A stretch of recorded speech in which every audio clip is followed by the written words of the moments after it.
स्मरामि तौ नागरदेव्य दंपति सुगोरनीलौ स्मरकेलिसागरे मग्नावपारे दिनरात्र वेदिनौ।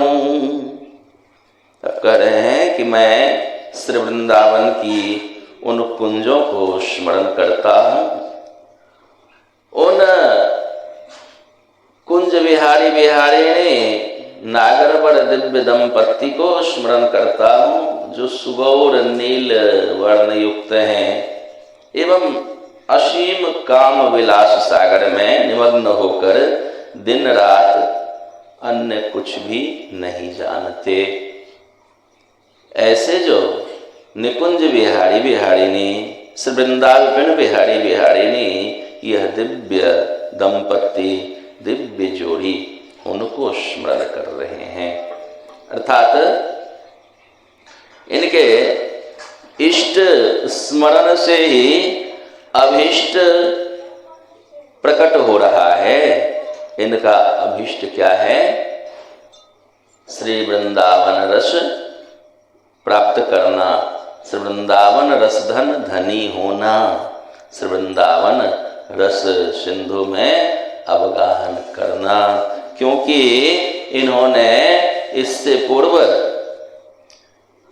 अनुभव कर लिया है कि यह संसार कभी सुखी कर नहीं सकता। संसार के परे मोक्षादिक पदों को प्राप्त करने के उपरांत भी आत्यंतिक सुख तो प्राप्त होता नहीं है। वहां जाकर के भी भक्तों का, जो इनके प्रेमी भक्त हैं, उनके सुख सौभाग्य को देखकर मुक्ति पद को प्राप्त कर चुके जनों के हृदय में भी भक्तों के उस सुख वैभव को प्राप्त करने की लालसा बनी ही रहती है।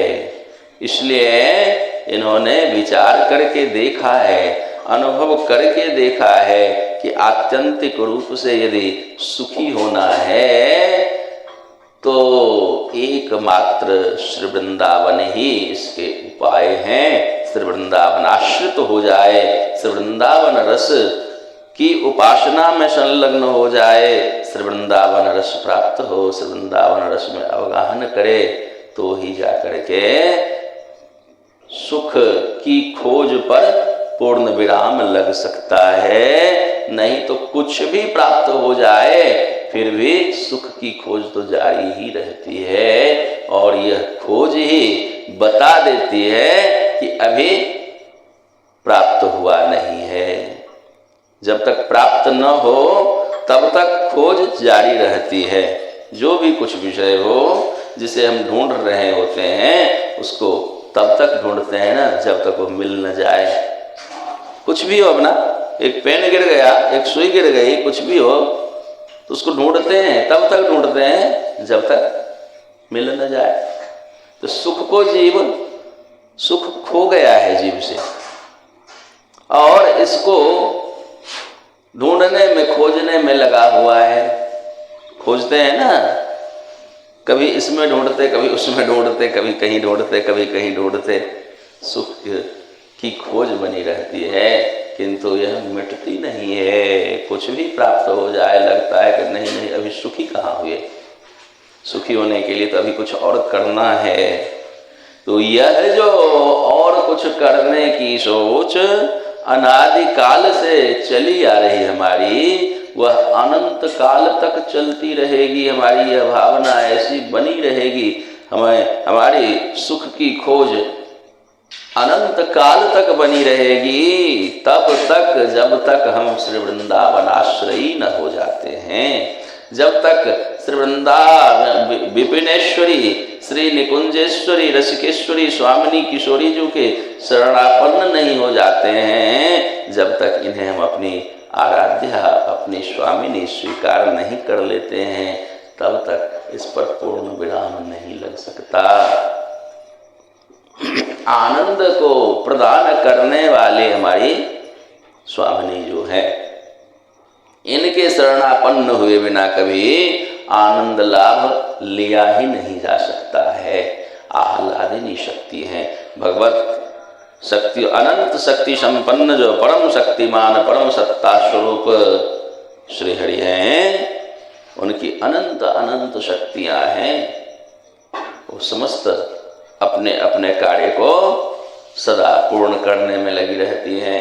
लक्ष्मी माता वैभव की अधिष्ठात्री हैं, शारदा देवी विद्या की अधिष्ठात्री देवी हैं, गिरिजा देवी सौभाग्य की अधिष्ठात्री देवी हैं, शची आदि देवियाँ, अनंत अनंत देवियाँ, अनंत अनंत शक्तियाँ उनमें निहित हैं, जो अपना अपना कार्य करती रहती है।